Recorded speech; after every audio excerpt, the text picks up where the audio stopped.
देखिए, वेस्ट बंगाल सरकार जाने वाली है। वेस्ट बंगाल सरकार जो ममता दीदी की है, अब वो चंद दिनों की मेहमान है।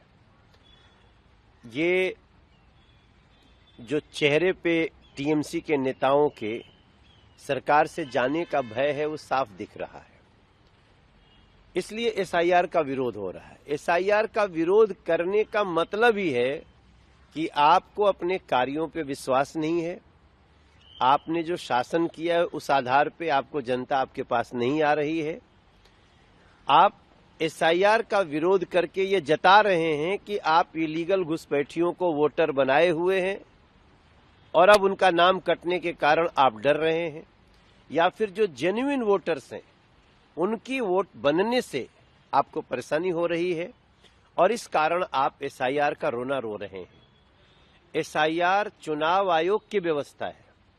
एसआईआर भारत सरकार की व्यवस्था नहीं है। चुनाव आयोग एक स्वायत्त शासी संस्था है और वो स्पेशल इंटेंसिव रिवीजन, गहन जांच कर रहा है कि कोई व्यक्ति अगर मृत हो गया तो उसका नाम कटना ही चाहिए। अगर कोई व्यक्ति, एक ही व्यक्ति 2 जगह 3 जगह वोटर है तो उसका एक ही जगह वोट होना चाहिए। अगर कोई व्यक्ति इलीगल घुसपैठिया है और अगर आके साजिश करके वो वोटर बन गया है तो उसका भी वोट कटना चाहिए।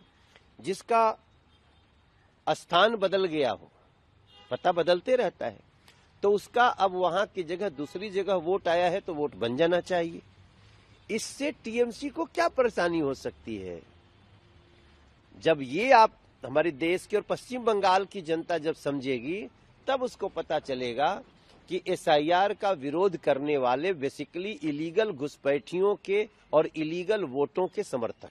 जैसे कि मैं सो रहा हूँ तो पिताजी को जगाना है मुझे, तो वो डायरेक्ट उठाने के बजाय, और हिंसा की परंपरा मेरे यहाँ नहीं थी सौभाग्य से, तो वो क्या करते थे कि उस कमरे में आ जाएंगे या बाहर से गुजरेंगे और चौपाई बोलेंगे, प्रात काल उठ के रघुनाथा